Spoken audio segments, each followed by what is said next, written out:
Assalamualaikum warahmatullahi wabarakatuh. Dan salam sejahtera untuk kita semua.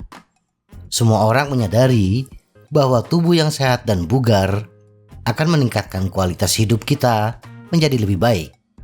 Salah satu upaya kita meningkatkan kesehatan dan kebugaran tubuh kita adalah berolahraga.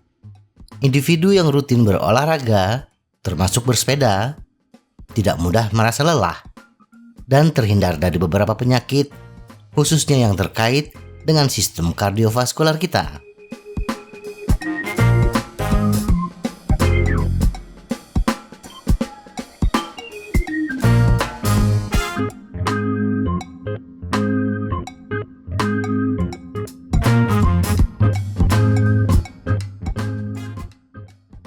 Menurut Organisasi Kesehatan Dunia atau WHO, kita disarankan berolahraga 150 hingga 300 menit per minggu untuk olahraga intensitas sedang dan 75 hingga 150 menit per minggu untuk intensitas tinggi.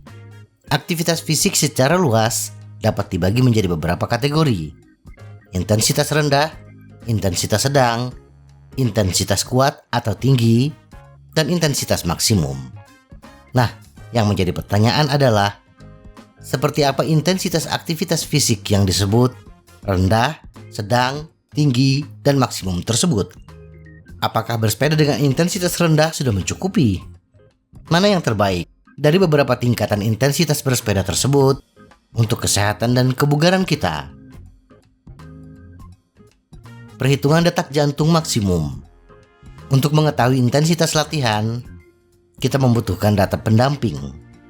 Setidaknya ada 3 data yang bisa kita jadikan acuan untuk mengetahui intensitas latihan kita, yaitu data detak jantung, data daya atau power yang kita kerahkan, dan tes bicara. 2 data pertama didapatkan dengan menggunakan alat, yaitu monitor detak jantung dan power meter.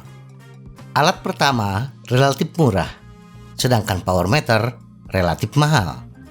Untuk metode detak jantung, pertama-tama kita harus menghitung detak jantung maksimum. Ada banyak rumus untuk menghitung detak jantung maksimum kita. Antara lain, rumus umum 220 dikurangi umur untuk pria dan wanita. Rumus Gulati 206 dikurangi 0,88 dikali umur khusus untuk wanita. Rumus Han 211 dikurangi 0,64 dikali umur untuk pria dan wanita. Rumus Tanaka 208 dikurangi 0,7 dikali umur untuk pria dan wanita usia 40 tahun ke atas. Kita bisa memilih salah satu dari 4 rumus tersebut. Sedangkan bila kita menggunakan perhitungan berdasarkan daya atau power, setidaknya kita harus memiliki data FTP yang didapatkan dari tes FTP langsung di sepeda dengan menggunakan power meter. Jenis-jenis tes FTP telah kita bahas di video sebelumnya. Untuk video ini, kita hanya menggunakan data dari detak jantung saja. Zona intensitas rendah. Bersepeda dalam zona intensitas rendah adalah bila kita bersepeda dengan detak jantung antara 57 hingga 63% dari detak jantung maksimum. Manfaat bersepeda dengan intensitas ini dapat membantu menghilangkan stres dan mengurangi resiko kesehatan yang terkait dengan gaya hidup yang tidak banyak bergerak. Di samping itu, bersepeda intensitas rendah dapat meningkatkan suasana hati, menurunkan tekanan darah, meningkatkan daya tahan tubuh, dan sangat baik untuk kesehatan jantung. Bersepeda dalam zona ini juga biasanya dilakukan setelah kita bersepeda dengan intensitas yang lebih intens. Zona intensitas sedang. Bersepeda dengan intensitas sedang dilakukan pada 64% hingga 76% dari detak jantung maksimum kita. Tingkat intensitas ini biasanya direkomendasikan untuk membangun kebugaran dan membakar kalori untuk keseimbangan berat badan. Untuk manfaat kesehatan dan kebugaran, usahakan untuk bersepeda di zona intensitas sedang selama 30 menit per hari, 5 hari per minggu. selama setidaknya 150 menit total per minggu. Bersepeda dengan intensitas sedang dapat meningkatkan transportasi oksigen ke seluruh tubuh kita, meningkatkan kesehatan jantung. Zona intensitas kuat. Bersepeda di zona intensitas tinggi artinya bersepeda dengan detak jantung 77% hingga 95% dari detak jantung maksimal kita. Pedoman aktivitas fisik merekomendasikan 75 menit aktivitas berat per minggu.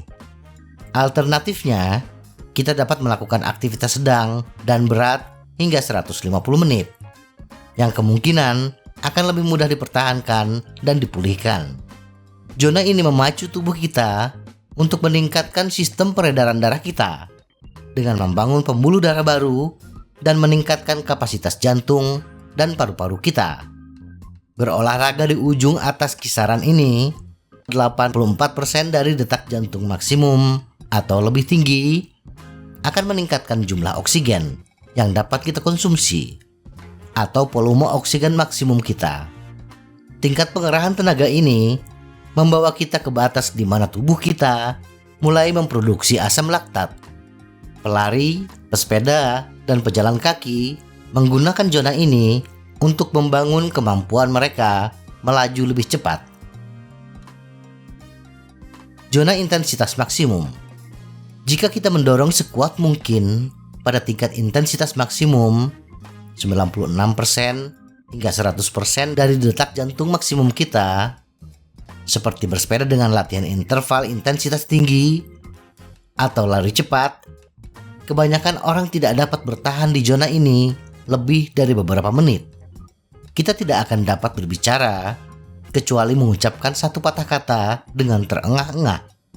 Konsultasikan dengan dokter kita untuk memastikan kita dapat bersepeda dengan aman pada detak jantung yang tinggi.